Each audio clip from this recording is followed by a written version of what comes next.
Welcome to Let's Read Mobile, presented by the Boys and Girls Clubs of South Alabama.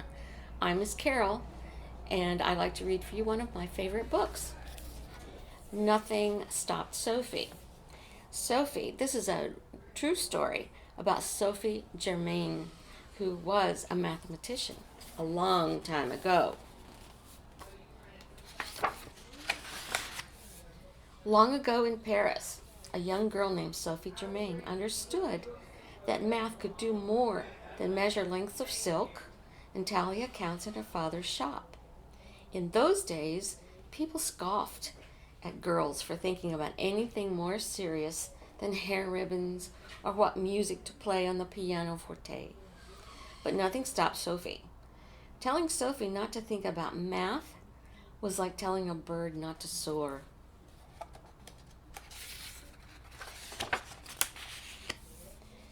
Ideas came to Sophie day and night, and she sneaked out of bed to study math while others slept. Monsieur and Madame Germain worried that being smart would bring their daughter heartbreak and scorn. So they seized Sophie's candles, they stopped lighting fires in her room, and they snatched away her warm dresses, desperate to make her stay tucked into bed. Still, nothing stopped Sophie. One morning, Sophie was found, bundled in blankets, asleep at her desk, next to a pot of ink that had frozen solid. Finally, Sophie's parents let their daughter indulge her mathematical dreams. For a girl to become a mathematician would be impossible anyway. Sophie grew up during the French Revolution, when starving peasants rioted against rich kings and nobles who feasted on sausages, salads, and sweets. When the streets were unsafe outdoors, Sophie's parents kept her indoors. As cries for equality echoed from the roof tiles, she cherished how math could make sense of the world. Math, with its clear and simple laws. Math, with its strong sense of order. Math, which defines when the world is in balance. Curled up in her father's library, Sophie barely heard the distant cannons that rattled the shutters.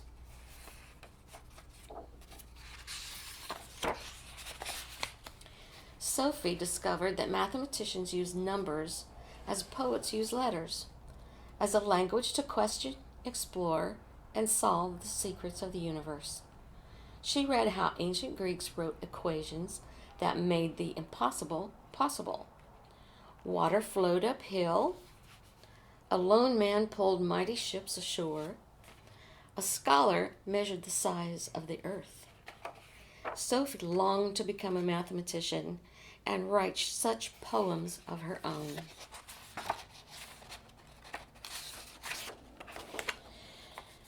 By the time Sophie was 19, the French Revolution had simmered down, and it was safe to walk the streets of Paris again. Sophie wanted to attend a university, but no professor would read a woman's work. So she secretly acquired notes from math classes and sent in homework by mail. She signed her papers, Monsieur Leblanc. Then one day, a knock came at the door. Professor Joseph Louis Lagrange had come to meet the mysterious student who sent in extraordinary homework without coming to class. We'll never know who received the greater shock. Professor Lagrange could not have guessed that Monsieur Leblanc was a modest young lady in a ruffled blouse with dark hair in a top knot. And Sophie could not have imagined a visit from a world-famous scholar. Was her dream about to take flight? With Sophie's secret discovered, the news of the girl prodigy rippled through Paris. Gossips couldn't imagine a girl so smart until they met her themselves, and soon Sophie's calendar swelled with dinner parties. She hardly knew what to say in these stuffy drawing rooms, surrounded by gawkers and finery. She ached to talk seriously about math, yet no mathematician would take a young lady truly under his wing. Still, nothing stopped Sophie. She kept up her studies. She seized every chance to chat with scholars at luncheons and in salons. Under her pen name, she wrote to one of the most brilliant mathematicians ever, Carl Friedrich Gauss. He even wrote back, but his letters stopped coming soon after he discovered that Mr. LeBlanc was a woman. Ha!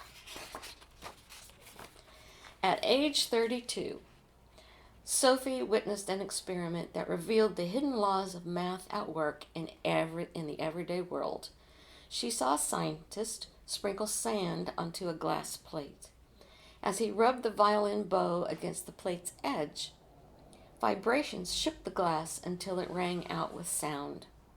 Astonished, Sophie watched the sand dance across the plate. It formed circles, then diamonds, then figure eights. The higher the note, the more quickly the vibrations shook the plate, and the more intricate the sand's pattern became.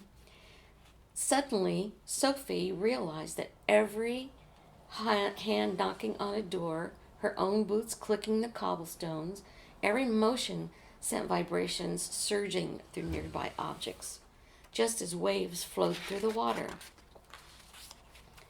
The rest of Paris was agog, too.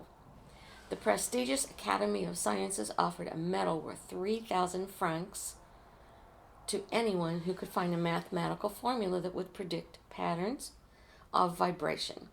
The information could affect buildings, bridges, and who knew what else. How much vibration was too much? At what point would an object break? Academy scholars called the problem impossible. Their heads spun, just thinking about the many ways vibration might move an object. But nothing stopped Sophie.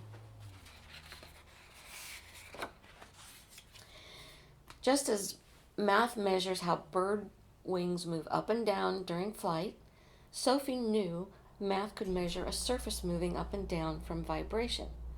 She made her best guesses at what would affect this movement. Then she added and subtracted and multiplied and divided. Sophie spent 2 years trying numbers in different combinations to write her equations. Then she submitted her work to the Academy, and this time Sophie used her own name, Sophie Germain. Sophie's work sent shockwaves through Paris. The contest had received only one entry, and it had come from a woman. Yet Sophie's solution was incorrect. When the Academy extended the contest, Sophie returned to work. For 2 more years, she tested her predictions by vibrating sand on plates. Finally, after thousands of calculations, the sand moved just how Sophie's numbers foretold. Her equation was as precise and eloquent as a poem. Sophie submitted the only entry to the Academy again. This time, scholars agreed that her equation was correct, but they rejected her explanation for why it worked. Still, nothing stopped Sophie. She revised her research and submitted it to the Academy one more time. In the year 1816, Sophie Germain became the first woman to win a grand prize from the Royal Academy of Sciences. After 6 years, she had shaken the Academy enough to shatter its resistance. No one could deny that she was a mathematician now. The human spirit, she later reflected, requires more resources inside when outside it has less.